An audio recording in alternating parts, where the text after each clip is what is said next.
सोने के बाद आत्मा कहाँ जाती है, क्या करती है?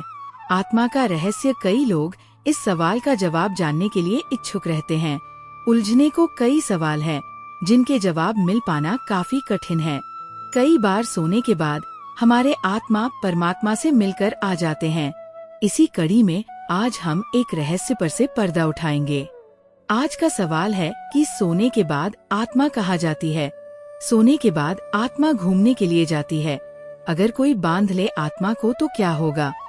इस सवाल का जवाब हर इंसान को जानना बेहद ही जरूरी है। मित्रों, आपसे अनुरोध है, आप भगवान श्री कृष्ण के भक्त हैं तो कमेंट में जरूर लिखिएगा जय श्री कृष्णा। कुछ भौतिकतावादी लोग इस वीडियो को स्वीकार नहीं कर पाएंगे क्योंकि उनको लगता है कि ये सब पाखंड है। असल में पाखंड जैसा कुछ होता नहीं है। आत्मा कोई पाखंड नहीं है। आत्मा एक जीव है जो कभी नहीं मरता है। कुछ पत्रिकाएं आपको ये बता सकती हैं कि आत्मा नहीं होती है, लेकिन मित्रों, अब तो विदेशी वैज्ञानिक भी आत्मा को सिद्ध कर चुके हैं। खैर, इसके बारे में हम बाद में विस्तार पूर्वक से बात करने वाले हैं। एक श्लोक में भगवान कृष्ण कहते हैं कि ये पार्थ आत्मा को ना शास्त्र काट सकते हैं, ना आग जला सकती है, ना उसे हवा उड़ा सकती है और ना ही उसे कोई दुख होता है। आत्मा सदा ही अमर रहता है। दोस्तों, कुछ लोग कहते हैं कि सोने के बाद आत्मा पता नहीं कहां कहां की यात्रा करते हैं। कभी तो आपने सोचे होंगे कि सोने के बाद आत्मा आखिर जाती कहाँ है। सपनों का मनोविज्ञान शुरू से ही मनुष्य के लिए कौतूहल का विषय रहा है।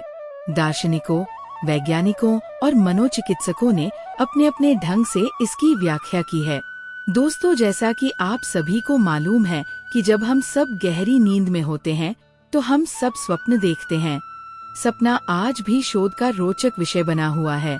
हालांकि स्वप्न शास्त्र बहुत कुछ कहता है, पर वैज्ञानिक आज भी उलझा हुआ है। उसे अचेतन मन की भाषा मानते हुए भी अभी तक कोई निश्चित मत नहीं बन पाया है। हजारों साल पहले यूनान के दार्शनिक हिपोक्रेटिस का मानना था कि नींद के बाद आत्मा शरीर से निकलकर यहाँ वहाँ घूमती है। उस स्थिति में वह जो देखती या सुनती है वही स्वप्न है। लेटो ने अपनी पुस्तक टाइमिमस में स्वप्नों को दैहिक एवं मानसिक लक्षणों की अभिव्यक्ति के रूप में बताया है। परस्तु ने लिखा है कि मनुष्य ही नहीं, भेड़, बकरियां, गाय, कुत्ते और घोड़े आदि भी सपने देखते हैं। सनातन ज्ञान कथा चैनल आप सभी को हार्दिक स्वागत करता है और आपसे हाथ जोड़कर अनुरोध करते हैं कि कृपया हमारे चैनल पर पहली बार आए हैं तो चैनल को सब्सक्राइब अवश्य कीजिएगा। वीडियो पसंद आए तो अपने दोस्तों के पास शेयर जरूर कीजिए। हमारे मन में बहुत सारे सवाल उठते रहते हैं। उनमें से एक सवाल यहाँ आता है कि सोने के बाद आत्मा कहाँ जाती है। आइए विस्तार से जानते हैं, बने रहे वीडियो के अंत तक। जब हम रात में सोते हैं तो उस समय आत्मा का क्या होता है? क्या वो शरीर में रहती है या फिर कहीं चली जाती है? और भी ऐसे कई सारे सवाल होते हैं जिनका जवाब इंसान जानना चाहता है कि आखिर हम इसके बारे में कैसे जान सकते हैं। बहुत सारे लोग तो ऐसे होते हैं जो साधु संत की मदद लेते हैं और उनसे जाकर इस बारे में बात करते हैं। पुराणों के अनुसार आत्मा की गति और उसके किसी लोक में पहुंचना का वर्णन अलग अलग मिलता है। हम पौराणिक मत को जानेंगे, लेकिन पहले संक्षेप में वैदिक मत भी जान लें, जो कि गति के संदर्भ में है। क्या हमारी आत्मा शरीर में ही रहती है या हमारी आत्मा मानव शरीर से अलग हो जाती है? जो व्यक्ति बहुत ज्यादा थक हार कर सो जाता है तो उस समय उसे बहुत ही अजीब अजीब चीजें दिखाई देती हैं और कभी बार तो आत्मा परमात्मा से मिलने पहुंच जाती है। तब हमें ऐसा प्रतीत होता है कि हमारी मृत्यु हो चुकी है और हम भगवान के पास आ गए हैं।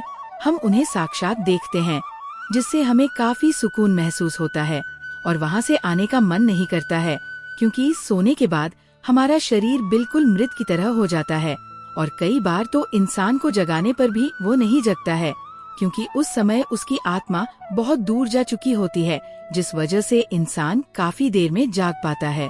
आप लोगों ने भी कभी एक बार ऐसा महसूस किया होगा कि आपने अपने सपने में अपने इष्ट देवता को देखा है, आप उनसे बातें की हो, या फिर आपने अपनी परेशानियों को उनको बताया है, वो आपको दर्शन दे रहे हैं और आप उन्हें देख रहे हैं। कई सारी ऐसी और घटनाएं होती है।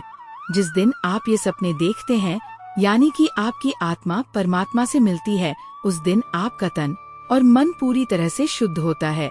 मित्रों, सोने के अंदर भी आत्मा अचेतन मन से जुड़ जाती है, इसलिए सोने को एक दूसरी मौत का नाम दिया गया है। सोने के बाद आपकी आत्मा भविष्य के अंदर जा सकती है। कभी कभी आपकी आत्मा आपका भविष्य भी देख सकती है। दोस्तों, जैसा कि हमने आपको बताया, सोने के बाद आपका अचेतन मन आत्मा के सहारे भविष्य के अंदर जा सकता है। वह भविष्य को देख सकता है। उसके अंदर कई क्षमता होती है। आपके सामने कई ऐसे उदाहरण होते हैं जिनमें सोने के बाद हमारा अचेतन मन भविष्य के अंदर चला गया था। आपने कभी खुले आंखों से जो चीजें नहीं देखी होंगी, वो आपकी बंद आंखों यानी सोने के बाद आपकी आत्मा देखती है। आपको भी कई ऐसे सपने आए होंगे जो बाद में सच हो गए। इस तरह के सपने हमें तब आते हैं जब हमारा अचेतन मन भविष्य के अंदर घटित घटनाओं को पहले ही सूक्ष्म जगत के अंदर देख चुका होता है। इसका मतलब ये है कि हमारे साथ पहले सूक्ष्म जगत में घटित होता है और उसके बाद यह हमारी चेतना तक पहुंचता है, और जो सूक्ष्म जगत में घटित हो चुका होता है उसे अचेतन मन आसानी से पकड़ सकता है। भविष्य बताने वाले सपनों में हमारा अचेतन मन उस स्थान पर जाकर देख सकता है, या कहें कि वह उस स्थान पर यहीं से देख सकता है। इसी तरह का सपना एक बार मुझे भी आया था। हमारा बुआ का एक लड़का था और उसकी मौत गौर के दिन हुई थी। हमें नहीं पता था कि उसकी मौत हो चुकी है, लेकिन उसी दिन सपने में मैंने देखा कि उसकी मौत हो चुकी है। हालांकि मैंने इसे झूठा माना, लेकिन सुबह जब पता चला कि सच में बुआ के लड़के की मौत हो चुकी है तो मैं हैरान रह गया। हालांकि हर सपना सच नहीं होता है, 100 में से एक ही सपना सच होता है। तो आप सपने देखने के बाद घबराएं नहीं, मन को शांत रखें। दोस्तों, यह तो केवल हम लोगों के साथ ही घटित नहीं होता है, ऐसा नहीं है।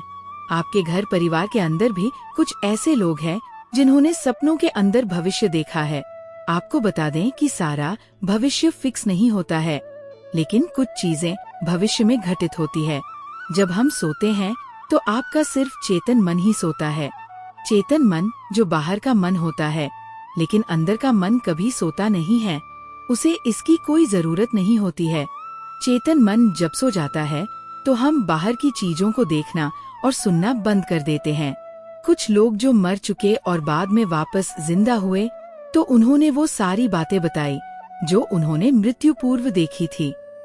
जब हम निर्गुण की बात करते हैं तो वह आत्मा ही होती है। जब हम सो जाते हैं तो हमारा अचेतन मन आत्मा से जुड़कर क्रियाशील हो जाता है और उसके बाद हम सपनों के अंदर चलते हैं।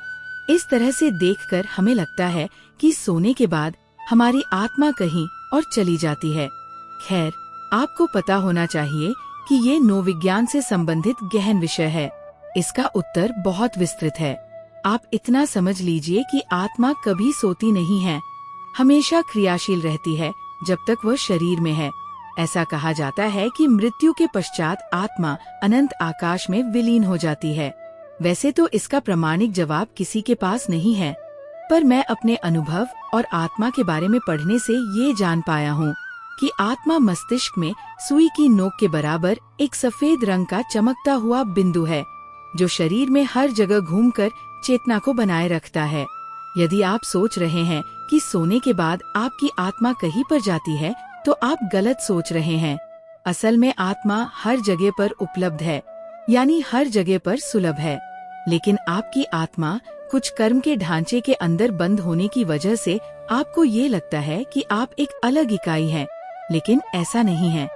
यदि आप उस कर्म के ढांचे को हटा देते हैं, तो आपकी आत्मा या मेरी आत्मा जैसी कोई चीज नहीं होती है। इसका मतलब यह है कि सोने के बाद आपकी आत्मा कहीं नहीं जाती है, उसे कहीं पर जाने की जरूरत नहीं होती है, लेकिन आपका मन गति करता है। इसी गति को हम अपनी आत्मा की गति मानते हैं। सपने में हम वर्तमान को देख सकते हैं। सपने में तीसरी स्थिति ये होती है कि हम वर्तमान को बिल्कुल देख सकते हैं, जो वर्तमान में घटित हो रहा होता है, और हम उसे सपने के रूप में देख रहे होते हैं। इस तरह के सपने हमें ये बताते हैं कि कहाँ पर क्या हो रहा है। दोस्तों, इस प्रकार के सपनों के बारे में मेरे पास तो कई प्रमाण नहीं हैं, लेकिन एक घटना का उल्लेख करना चाहूँगा। डॉक्टर अरुण कुमार लिखते हैं कि एक बार जब वे सो रहे थे तो उन्होंने देखा कि सज्जन जी उनके पास आए हैं और बोल रहे हैं, मैं तो जा रहा हूँ, तुम बच्चों का ध्यान रखना। इसके बाद अचानक से उनकी आंखें खुलती हैं और वे देखते हैं कि ये रात का 3 बजा है। उन्हें समझ नहीं आता कि ये सब कैसे हो गया और सज्जन जी का यहाँ आने का क्या मतलब था। लेकिन जब सुबह होती है तो पता चलता है कि सज्जन जी रात को 1 बजे ही मर चुके थे। सपने में हम वर्तमान को देख सकते हैं। ये सज्जन जी की जीवात्मा थी। भले ही लेखक का चेतन मन नहीं जागा था, लेकिन अचेतन मन जागृत था और उसने एक सपने के रूप में यह देखा। जीवात्मा अचेतन मन से आसानी से संपर्क कर सकती है, लेकिन चेतन मन से संपर्क करना उसके लिए इतना आसान नहीं होता है। इसलिए तो देवता और दूसरी आत्माएं सपने के माध्यम से कुछ कहती है। चेतन मन की अपनी सीमा होती है और अचेतन मन की अपनी सीमा होती है। इसमें एक भौतिक होता है तो दूसरा सूक्ष्म होता है। सोने के बाद आप भूतकाल देख सकते हैं। आपको बता दे कि आत्मा एक सहयोगी है, ये मात्र सहयोग कर सकता है। इसके कारण संभव है कि सोने के बाद आपका अचेतन मन भूतकाल को देख सकता है। यहाँ पर हम भूतकाल के बारे में कई उदाहरणों से समझेंगे। भूतकाल का मतलब होता है कि जो घटित हो चुका है और उसके अंश आपके अंदर मौजूद हैं, लेकिन चेतन मन उन तक पहुँच नहीं सकता है। लेकिन अचेतन मन के लिए इन चीजों तक पहुँचना आसान होता है। जब हम संचित सूचनाओं की बात करते हैं तो उन सूचनाओं की बात करते हैं जो आपने अपने अनेक जन्मों के अंदर संचित की हैं। वे अभी भी मौजूद हैं, लेकिन आप उन तक पहुंच नहीं पा रहे होते।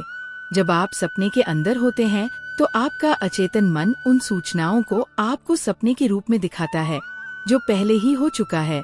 दोस्तों, यही कारण है कि हम कई बार ऐसी चीजों के सपने देखते हैं जिनके बारे में हम इस जीवन में कुछ जानते भी नहीं होते, कहीं देखे भी नहीं होते। वैसे सपने भी हम देख सकते हैं। कई लोगों के साथ ऐसा होता है। एक महिला को सपने में एक ऐसा मंदिर दिखाई देता था जिसे उसने कभी देखा ही नहीं था। उसके बाद जब उस महिला ने उस मंदिर को खोजने का प्रयास किया तो वह मंदिर सचमुच उसे मिल ही गया। इसके बाद महिला को पता चला कि यह उसके पूर्व जन्म का स्थान था, इसलिए उसे बार बार इस मंदिर के सपने आते थे। इसका यही मतलब था कि सपने में अचेतन मन उसे ये सूचना दिखाने की कोशिश कर रहा था। शायद ये जागरूक करने के लिए था। खैर, उसके बाद मुझे अपने प्रश्न का हल निकालने का एक तरीका मिला और मैंने सोते समय इस प्रश्न को बार बार अपने अचेतन मन से करना शुरू कर दिया और ऐसा रोज सोने से पहले करता था। लगभग 8 दिन तक लगातार करने के बाद मुझे एक सपना आया जिसमें मैंने देखा कि मैं एक महिला हूँ और मैं एक बहुत बड़े घर में पैदा हुई हूँ। अब जो मेरी माँ है वो उस जन्म में मेरी सास थी। हम लोग बहुत अमीर थे। हालांकि मैं ये नहीं देख पाया कि उस महिला का चेहरा कैसा था। दोस्तों, इस वीडियो में हमने ये जाना कि सोने के बाद हमारी आत्मा के साथ क्या होता है। असल में हमारा चेतन मन ही सोता है, जबकि अचेतन मन जागृत अवस्था में रहता है। इस संबंध में मैं आपको एक दिलचस्प घटना और सुनाता हूँ। असल में हमारे घर के अंदर जब नकारात्मक ताकतों का प्रभाव बढ़ जाता है तो हमें नींद नहीं आती और हम काफी परेशान हो जाते हैं। रात को बार बार अचानक से आँख खुल जाना इसी बात का संकेत होता है। हमारे घर में देवताओं की मूर्तियाँ रखी हुई थी। एक दिन हमने उन सबको उठाकर घर के बाहर बने मंदिर में रख दिया था। आपको बता दें कि हमारे घर के आसपास एक नकारात्मक ताकत है जो काफी समय पहले यहीं से होकर मर गई थी। और जहाँ नकारात्मक शक्तियाँ होती हैं, यानी भूत प्रेत होते हैं, वहाँ अजीब से सपने आना आम बात है। वह प्रेत रूप में घूमती है। उसी दिन के बाद मैं रात को सोने की कोशिश करता था, लेकिन बार बार मेरी आँख ना जाने कैसे खुल जाती। आज तक ऐसा नहीं हुआ था और आँख खुलने के बाद मुझे ये एहसास होता कि कोई यहाँ है। हालांकि मैं किसी को देख नहीं पाया था। नकारात्मक शक्तियाँ हर कोई नहीं देख पाता। मैंने सोचा कि ये सब मूर्तियों के कारण हो रहा है। ये 9 दिन तक होता रहा और मुझे इसका कारण समझ में नहीं आ रहा था। फिर 10वें दिन मैंने सोचा और विश्लेषण किया तो पता चला कि ये मूर्तियों को हटाने के बाद से हो रहा है। आपके घर में किसी भी देवी देवता की मूर्ति का होना कितना आवश्यक है, ये आप अब जान चुके होंगे। इसके बाद मैंने उन मूर्तियों को वापस उसी स्थान पर रख दिया जहाँ वे पहले से थीं। बस उसके बाद ही मेरा अचेतन मन चेतन मन तक ये संदेश पहुँचा देता है।